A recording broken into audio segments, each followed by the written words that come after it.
Bonjour à toutes, bonjour à tous. Aujourd'hui je vais vous faire une petite vidéo pour compléter celle que j'avais faite il y a à peu près un an sur la self-défense féminine. Donc beaucoup de femmes, de jeunes filles vont dans des clubs, on va dire d'arts martiaux, de sports de combat, de mix et de martial arts si vous voulez, pour apprendre à se défendre. C'est une aberration. Pour moi, c'est une aberration. D'abord, les femmes ont été prévues par la nature pour être plus fortes que l'homme, plus résistantes à la douleur, on le sait, parce qu'elles doivent résister, elles sont programmées pour résister aux maladies, à l'endurance, à la résistance et à l'accouchement, aux douleurs de l'accouchement, qui sont les douleurs qui sont les plus fortes qu'on puisse avoir. Et donc, naturellement, si la femme reste femme, c'est-à-dire ne cherche pas à avoir une méthode, à copier la méthode des hommes, c'est-à-dire fermer ses petits poings, crier et donner des coups avec ses petits bras, elle sera plus forte que l'homme. Tous les hommes qui ont essayé de chahuter avec leurs sœurs, avec leurs cousines, avec leurs copines, savent bien que les femmes vont faire des techniques, entre guillemets, très animales. Je ne parle pas des femmes qui ont appris à se battre, qui ont appris à copier l'homme. C'est une aberration. Je parle des femmes qui n'ont jamais fait de combat, qui vont commencer à vous tordre les doigts, à vous tirer les cheveux, à vous déséquilibrer. Et là, on est vraiment dans un choix de combat qui est tout à fait logique. Je vais vous expliquer des choses très simples. D'abord, physiologiquement, la femme n'a pas la force dans les épaules, la femme a la force dans les hanches, a la puissance dans les hanches. Donc, lutter concours de pompe ou bras contre bras, etc., voilà, à moins de se gaver d'hormones masculines, se laisser pousser la moustache, je vois pas comment. Bien sûr, avec l'entraînement, on peut tout.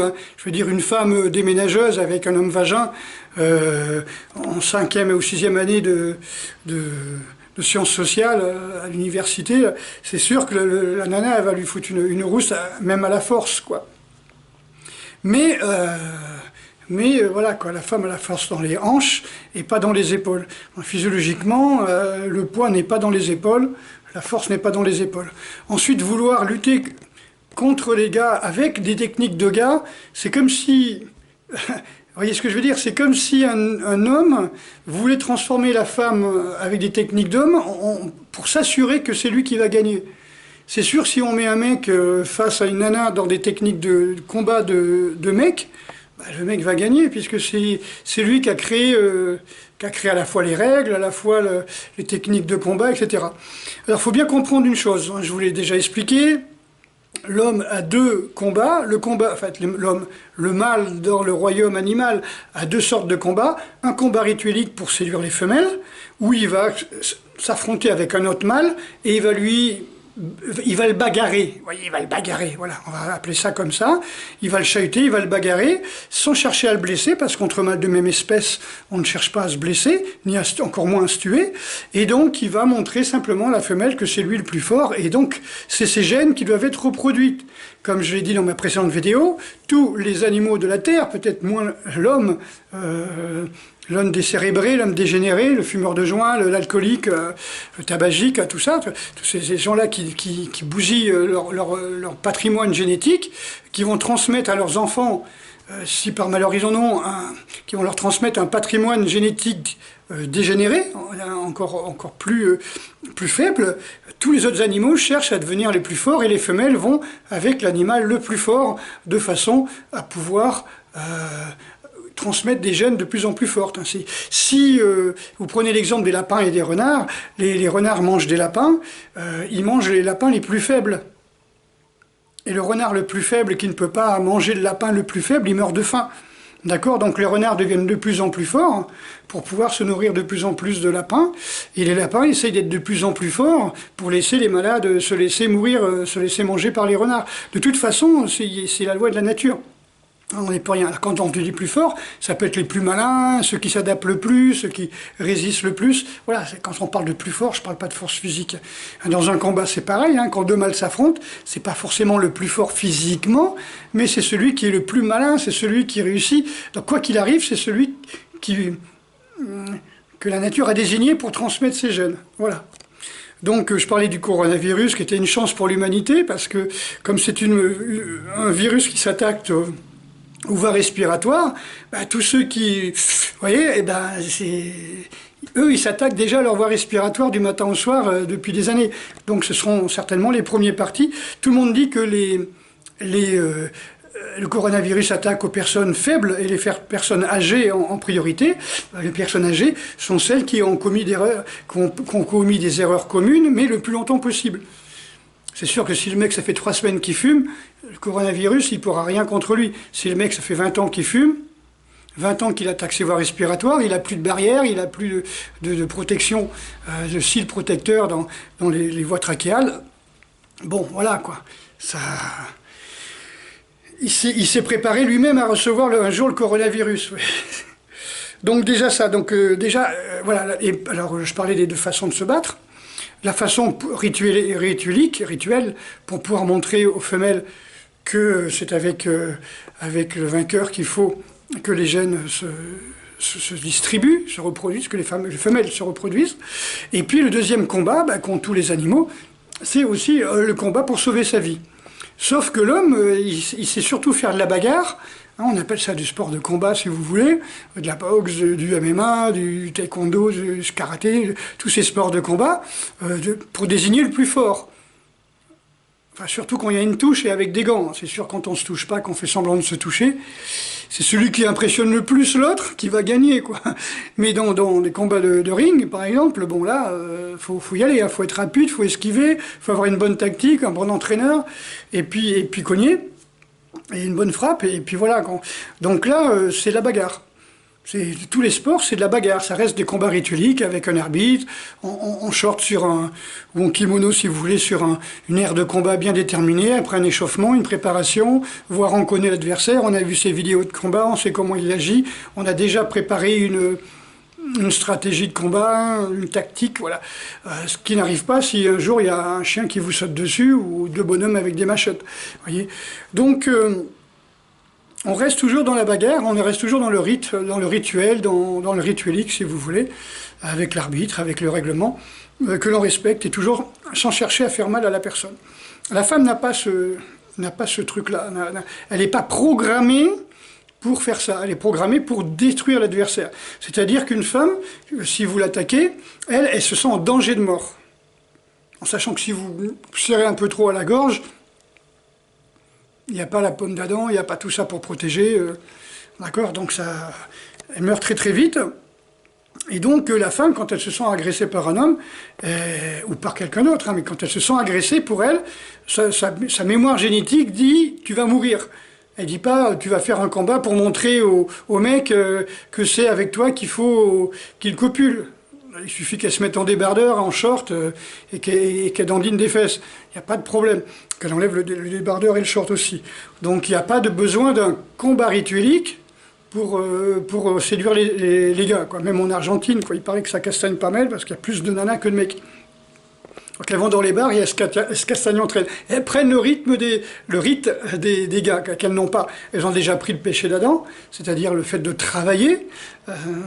Voilà. D'ailleurs, elles ont le péché d'Ève et le péché d'Adam, quoi.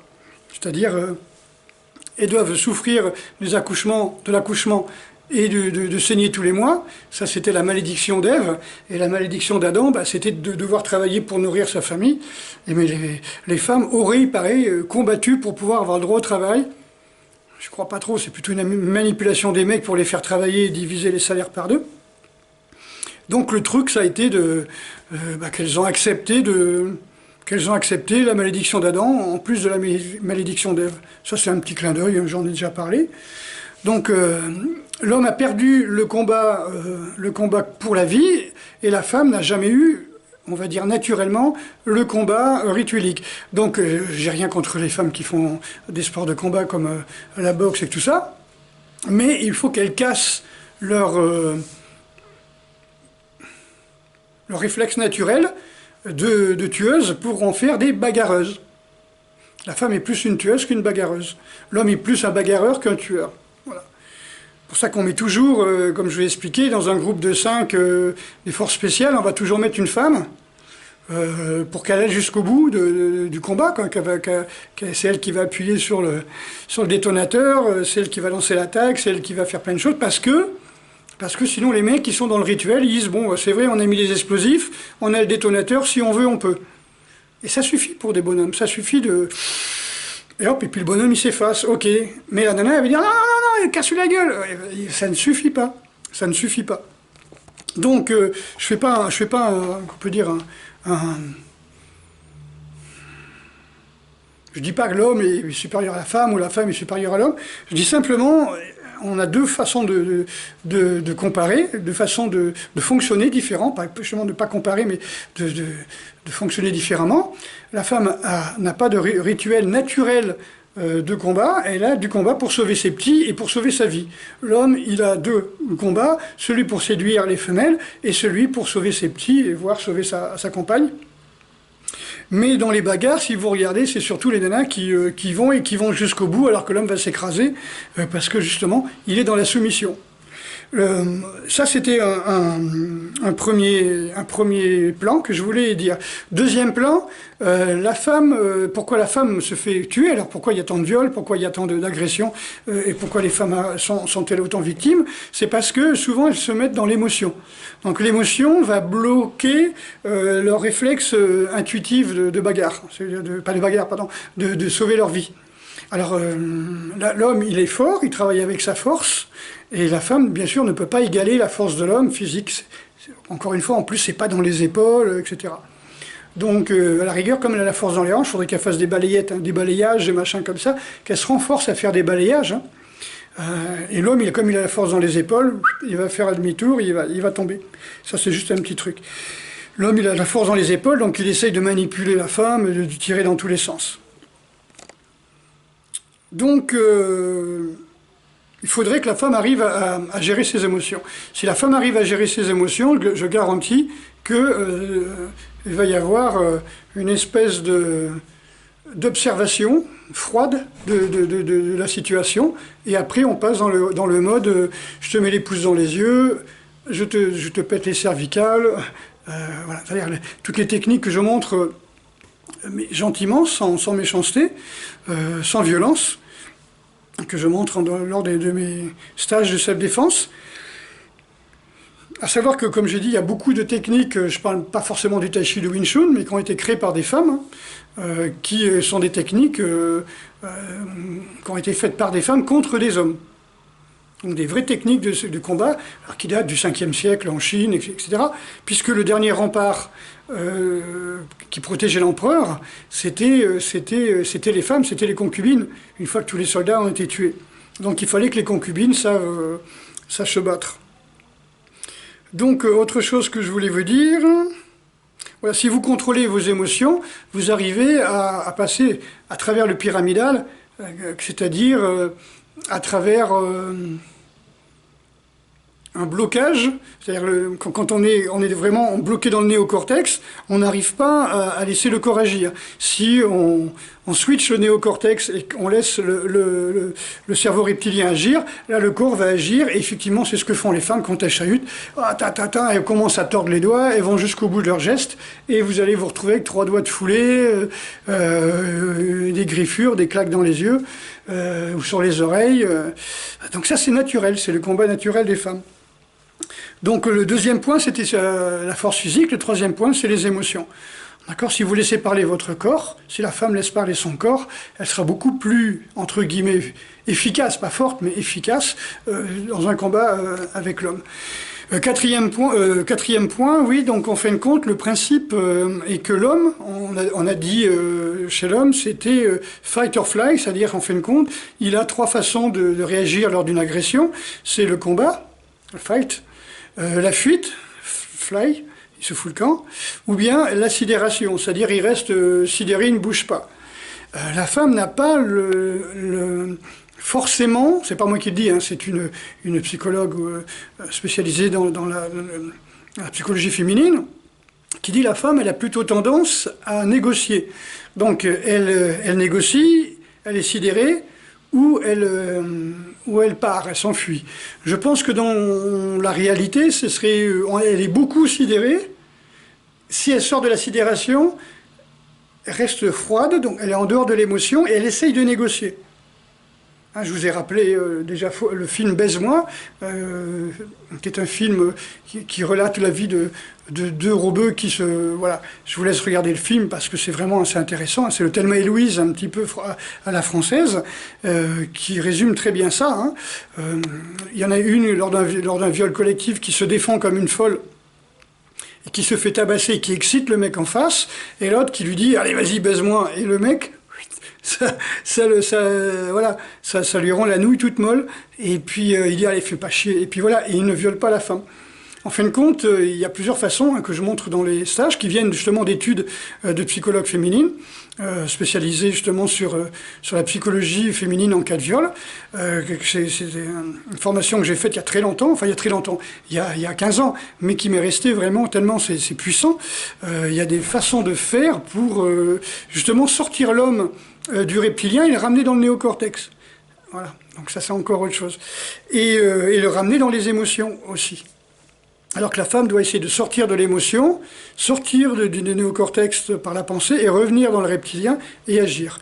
Ou bien essayer de désamorcer la situation par la négociation. Et là, il y a tout un arsenal que les femmes ont et peuvent utiliser par le dialogue, par exemple par le dialogue comme on le voit dans le film dont je vous ai parlé.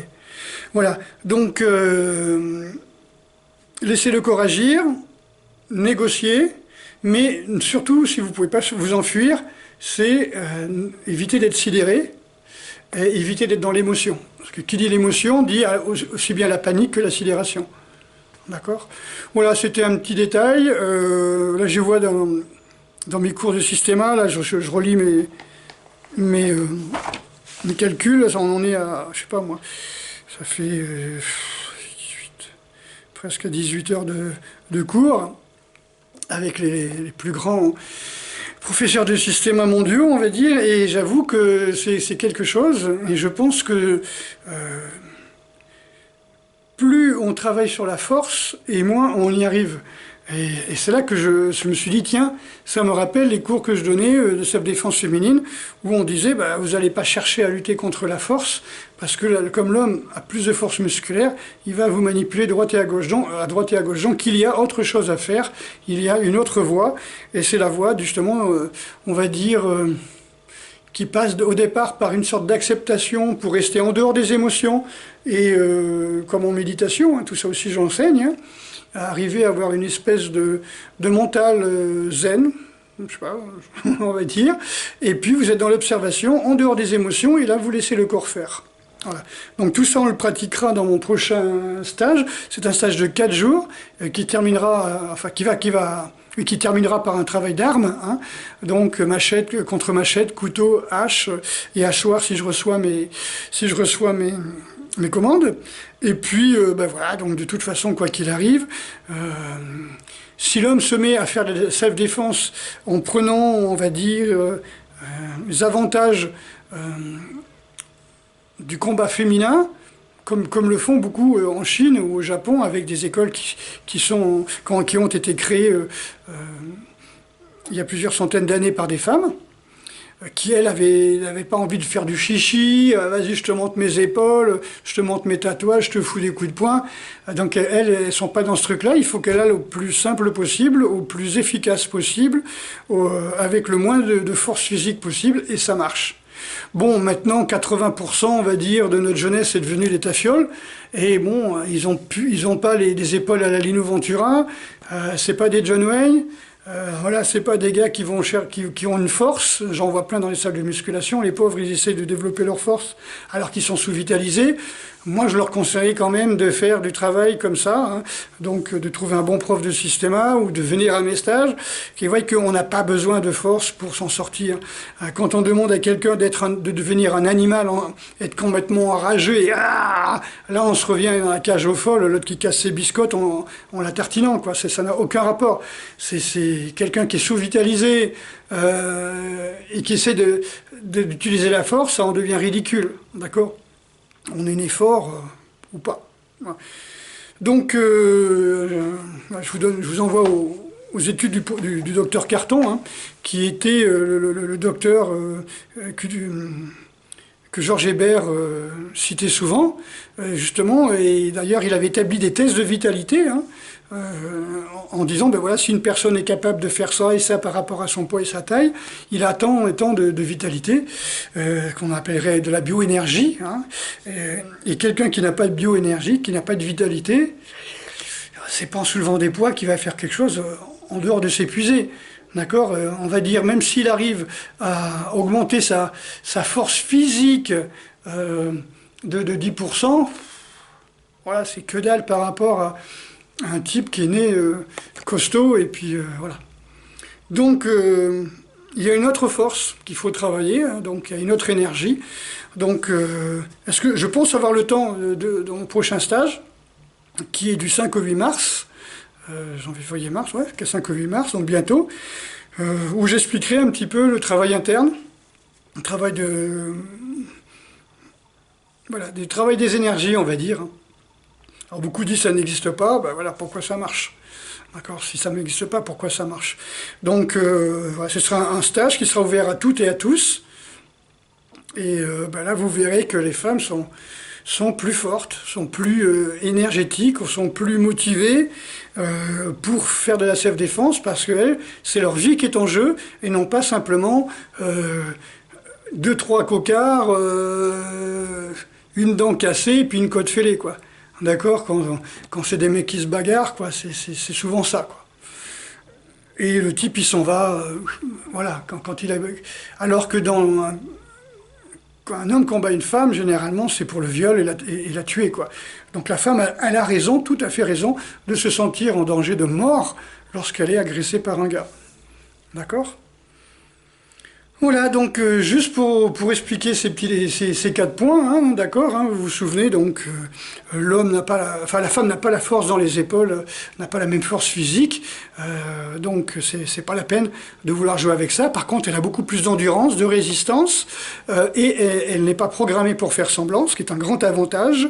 Quelqu'un qui va à la guerre, il va pas pour se bagarrer, il va pour tuer. Il faudrait faire des régiments de femmes, parce qu'elle elle ferait pas semblant, elle tirerait pas à côté comme fait l'homme. 80% des gens tirent à côté, hein. Je vous envoie aux études du colonel Goya, Michel Goya. Les gens tirent à côté à 80%. Ce seraient des femmes, elles ne tireraient pas à côté. Voilà, le sport, ça reste de la bagarre, donc c'est complètement débile de demander à une femme, pour savoir se défendre sa vie, de fermer les poings et de donner des coups de poing à la tête. Ça n'a aucun sens. Aucun sens. Ceux qui vous disent ça sont des gens qui vous trompent. Jamais une nana aura la force d'un mec dans un coup de poing à la tête. Quoi, je veux dire, je parle pas des professionnels, hein, je parle pas des boxeurs professionnels. Et puis, dans l'émotion, il faut arriver à ne pas avoir d'émotion. Donc ça se contrôle, tout ça. Il faut laisser parler le cerveau reptilien, tout en étant dans la non-émotion. Et laisser le corps agir. Voilà.